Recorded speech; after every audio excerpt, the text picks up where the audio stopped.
Well, good morning, everyone. Thank you for joining us today for our cybersecurity webinar on practical small security practices and resources for small businesses. My name is Josh Planos. I serve as the Vice President of Marketing, Communications, and PR here at the Better Business Bureau of the Midwest Plains.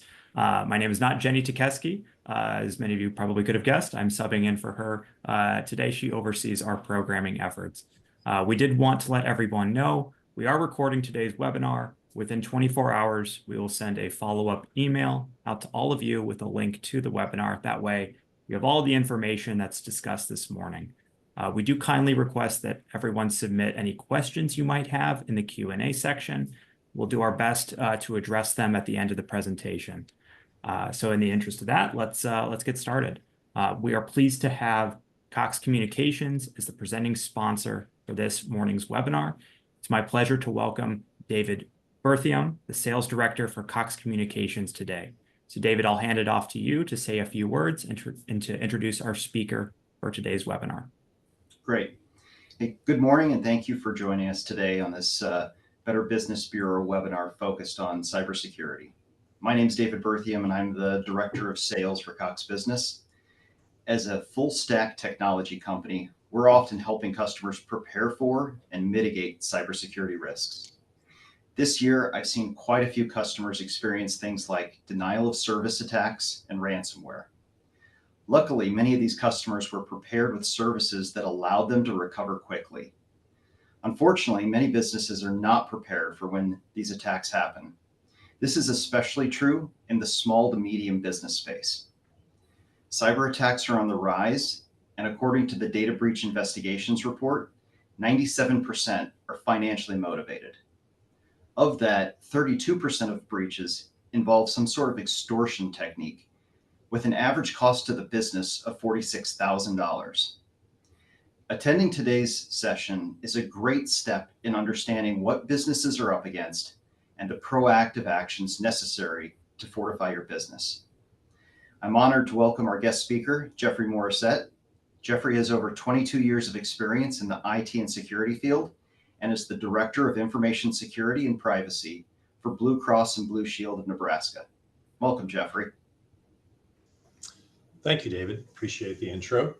So we're going to talk today a little bit about practical first steps and resources that give you practical advice and direction for smaller to medium-sized businesses.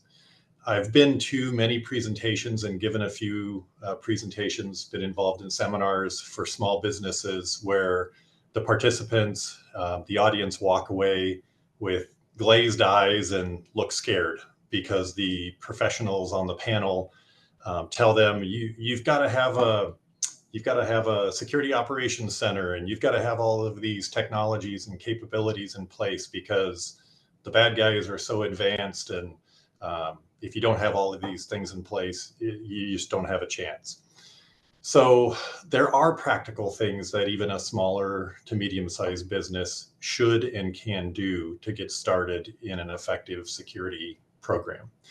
Something that David mentioned was about responding, being ready to respond to an incident is going to be a very, very important piece that we're going to talk about. So,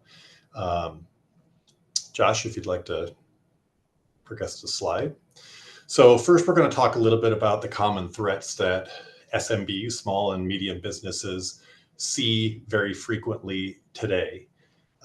Blue Cross Blue Shield Nebraska is the company I currently work for. I've been in my role as Chief Information Security Officer for about 2 years. I've been in the Cybersecurity and Information Security program at Blue Cross for 9 years.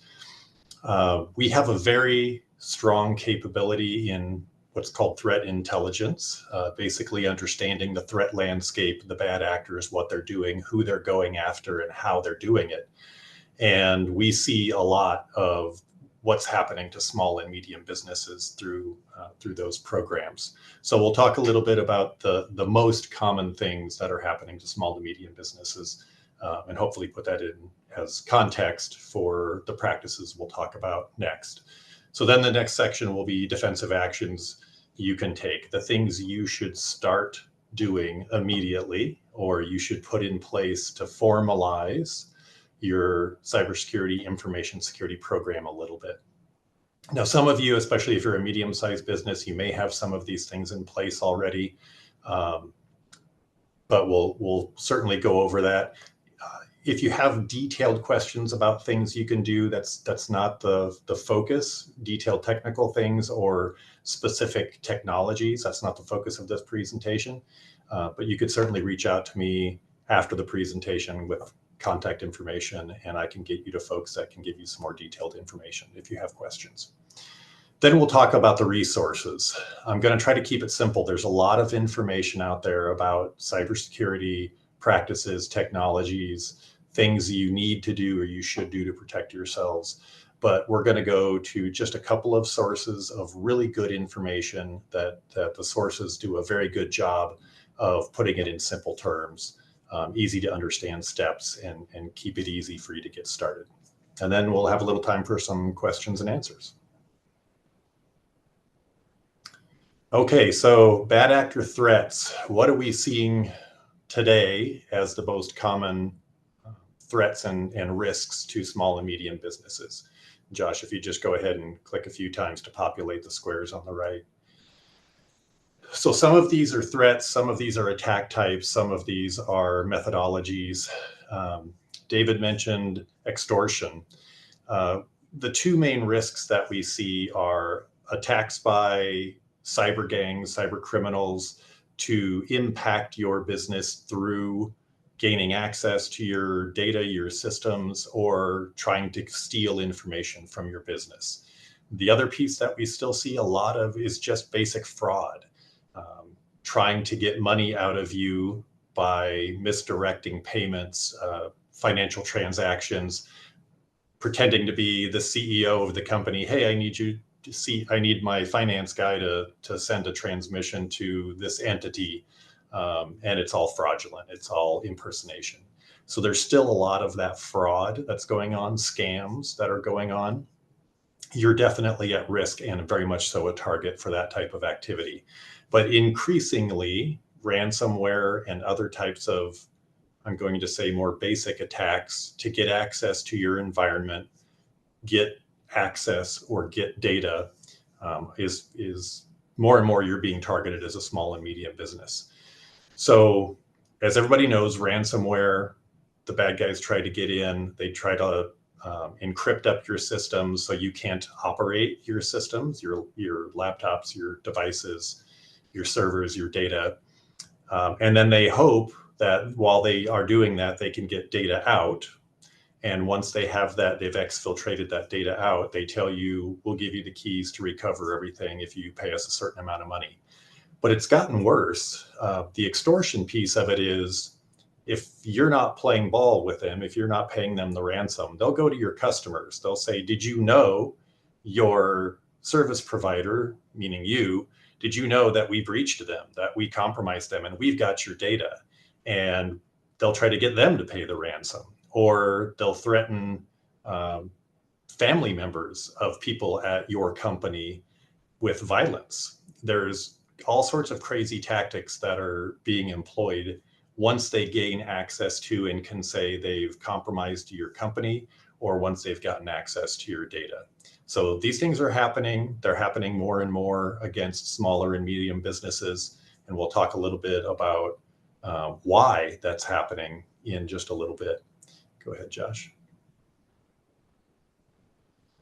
So recently, Gartner, a large consulting firm and data and statistics entity, has identified that 84% of reported ransomware victims, successful ransomware attacks, are companies with 1,000 employees or less. That's pretty significant. It used to be that ransomware was quite complicated, quite difficult. You needed a group that had good technical skills to manage the ransomware, develop the ransomware, get it into your environment, and get it deployed successfully, and then collect the ransom. Well, those big groups that were really good at it have developed what's known as ransomware as a service. They've developed platforms or products that just about any barely competent threat actor or threat group can rent or purchase and run like a piece of software to launch a ransomware attack campaign against whatever company they want.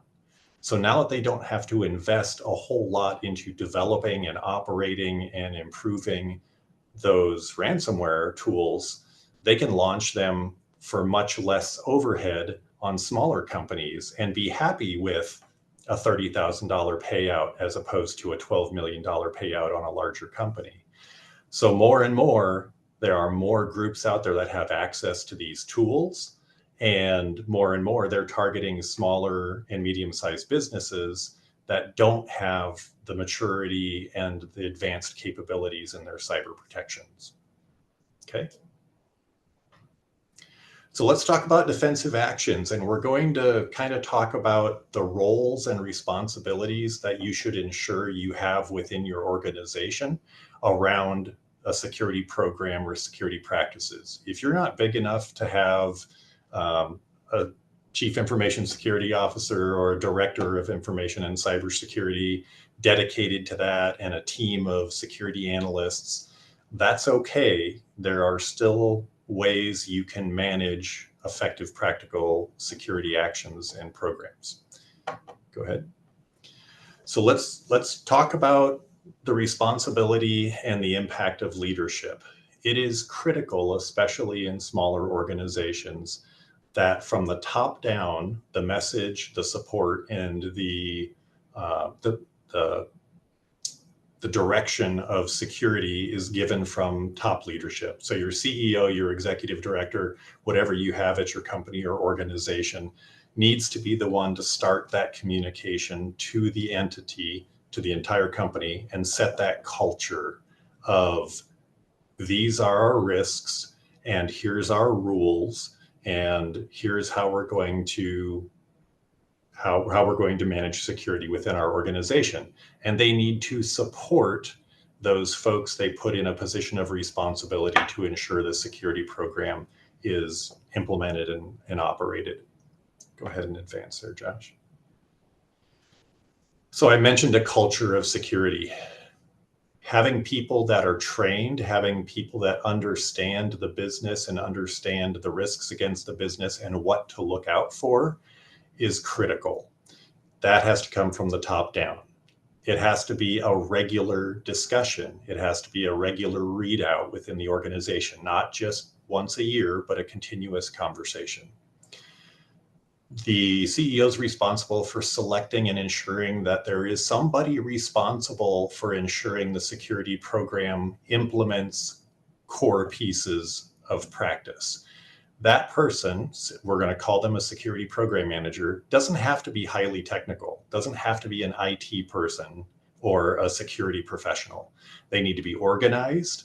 They need to be able to understand the concepts of the security practices, and they need to be good at oversight of helping to ensure the pieces are made progress on, the tasks are made progress on, report that up to the CEO and senior leadership.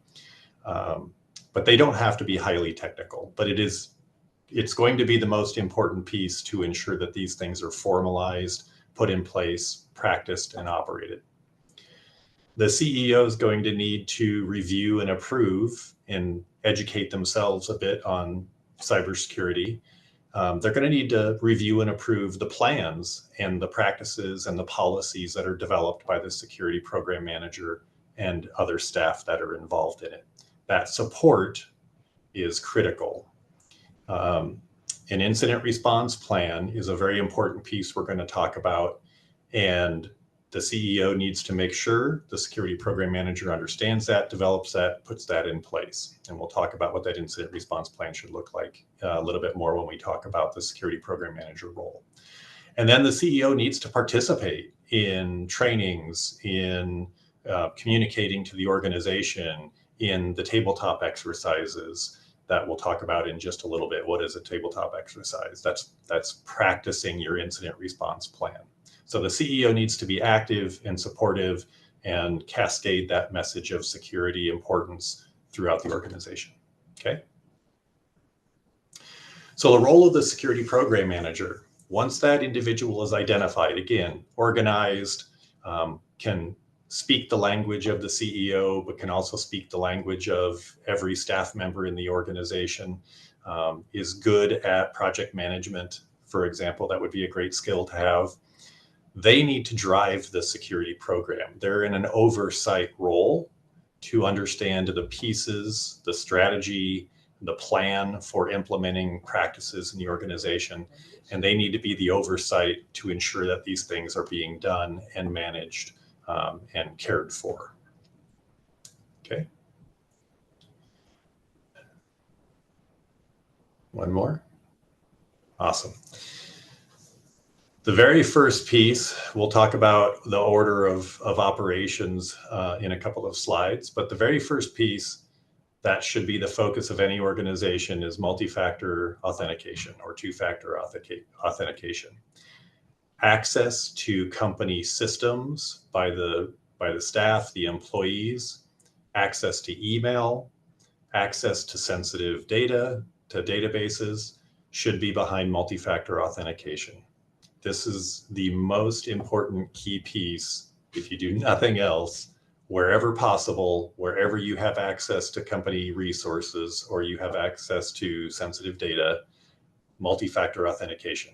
If your company provides a website or a portal to your customers or the public that presents, stores, or processes sensitive data, there should be multi-factor authentication tied to those accounts to get into that website for your customers.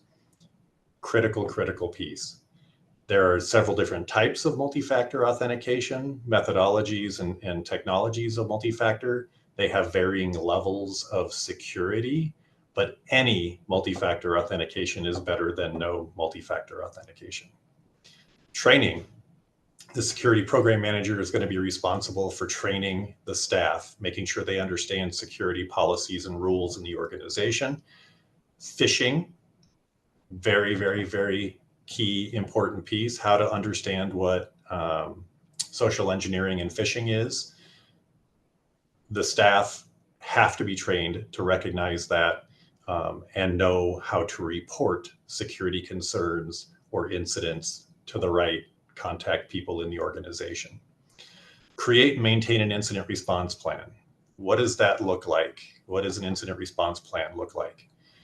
The best way to start with this, besides the resources we'll go over in a little bit that provide templates and guidance around how to build an incident response plan, the best way to think about what is an incident response plan is pretend you come into work one day and you have no access to any of your technology. What are your critical business operations, your processes that are critical for your business to continue doing what it needs to do? And how would you go about doing those critical business operations if you did not have email, if you did not have access to a database? That's the question you need to start with, from your CEO in the room, your senior leadership, down to key leaders of your departments or your teams.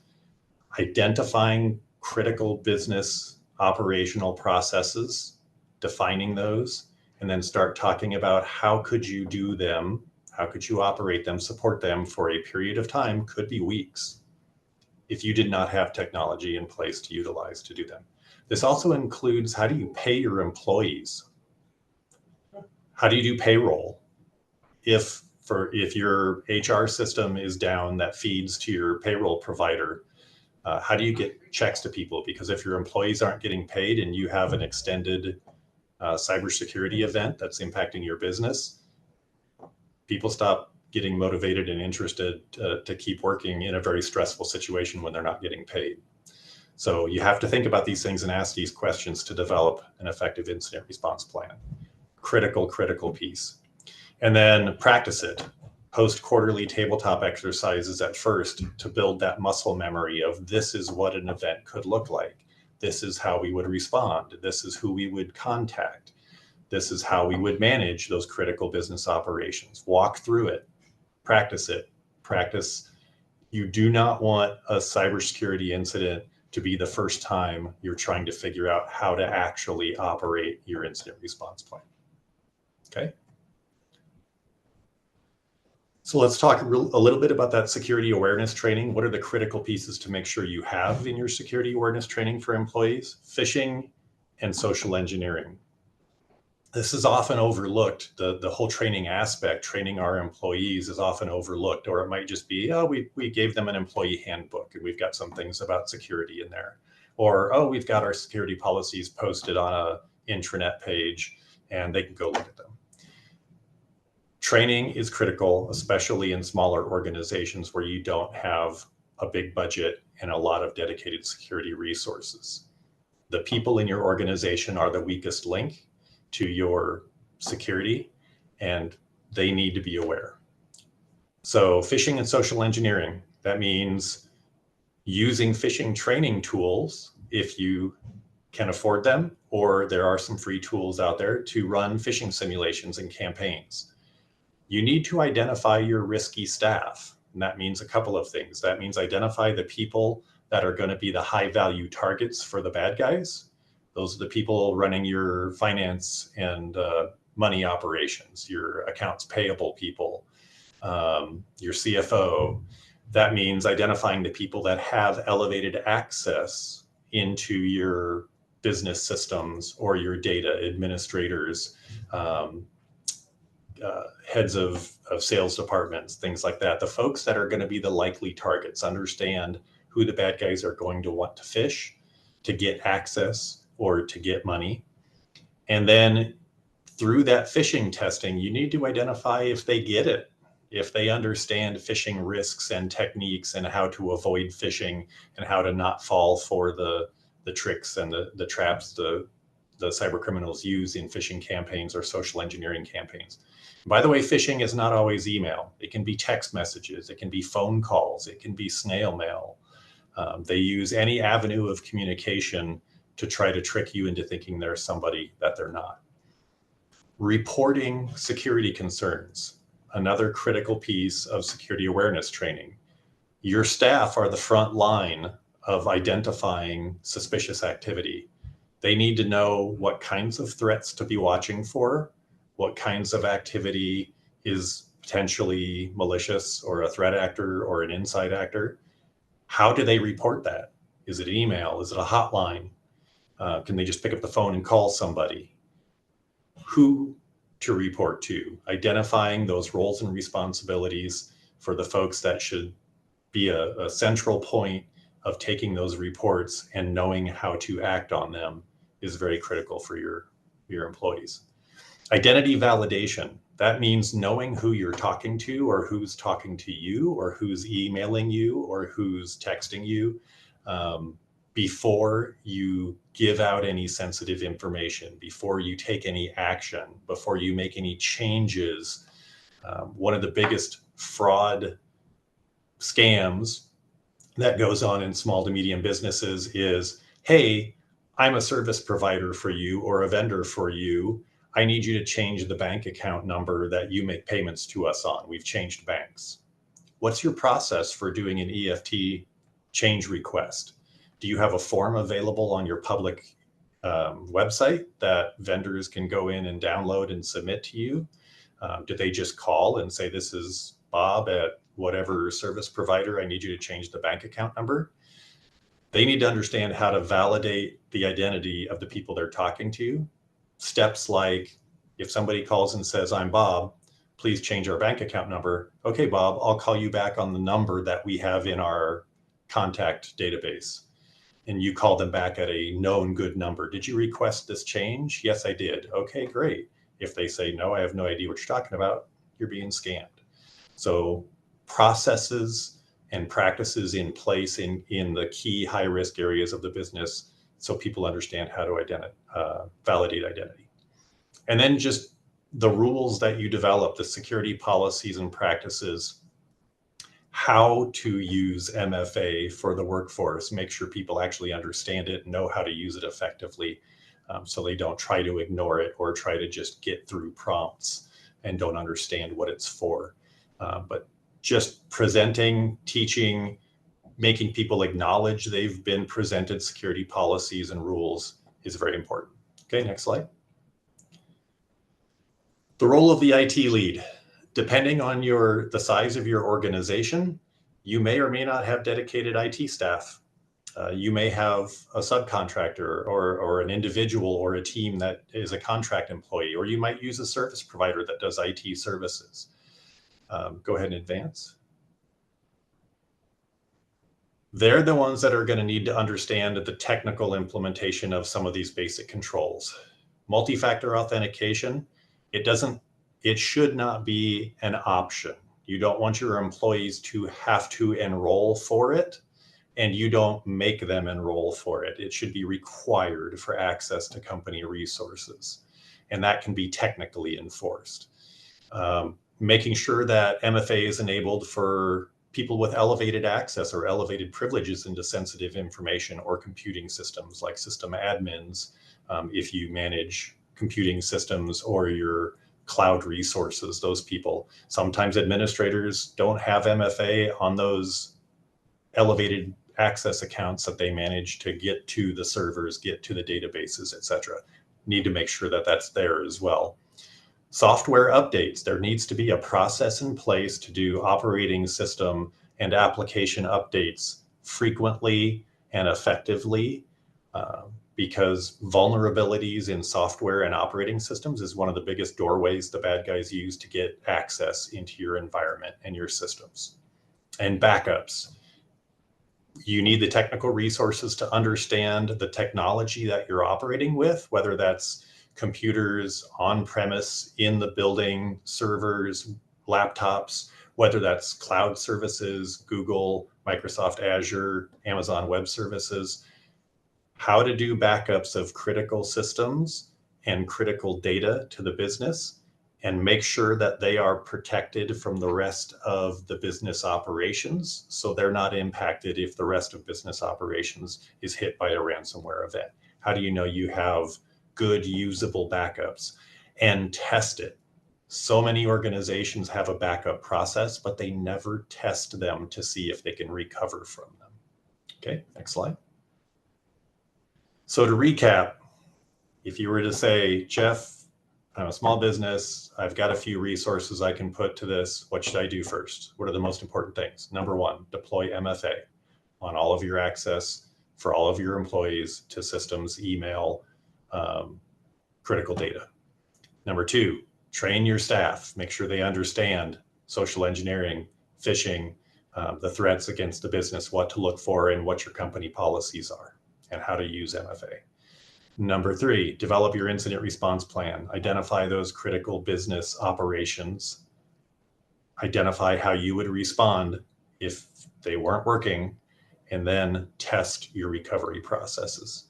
And then fourth, identify and implement a process, a formal process. Who's responsible for making sure patches and updates are applied to whatever devices you're using in the office and your data. Okay. Practical resources. Go ahead. We're going to talk about CISA real quick. Cybersecurity and Infrastructure Security Agency is a federal entity that was set up by the federal government to help critical infrastructure organizations have resources and guidance to go to understand cybersecurity practices. Used to be very government-oriented, big critical infrastructure, power, water, communications entities, and small businesses wouldn't really relate to and understand and couldn't consume a lot of the information. It's not just for critical infrastructure anymore.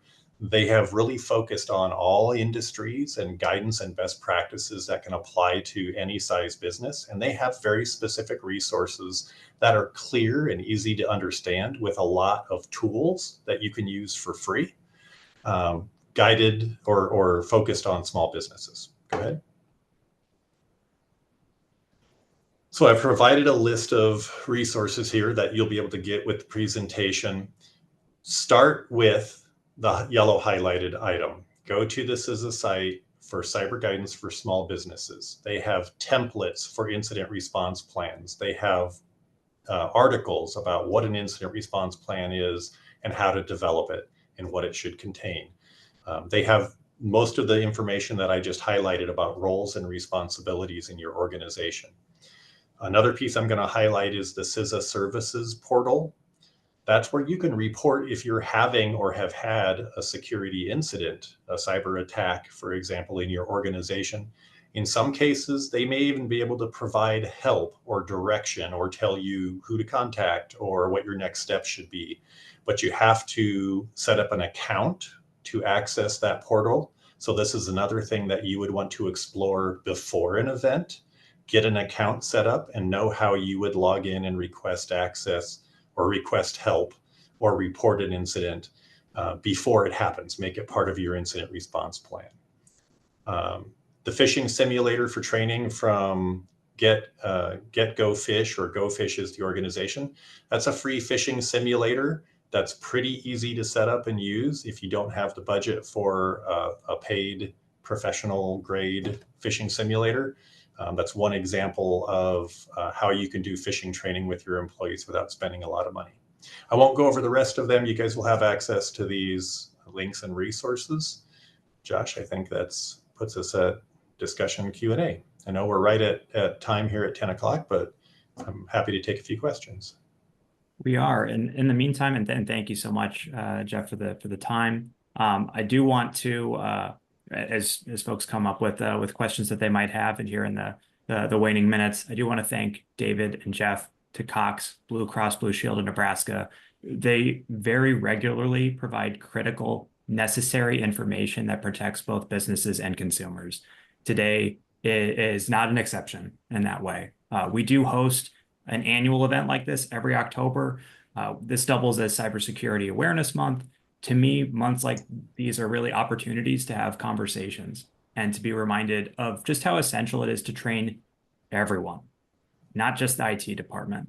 So there was a time, right, when cybersecurity was something that more or less could be offloaded or delegated. And unfortunately, we just don't live in that time anymore. So I thought Jeff brought very actionable takeaways today to a conversation that touches all of us.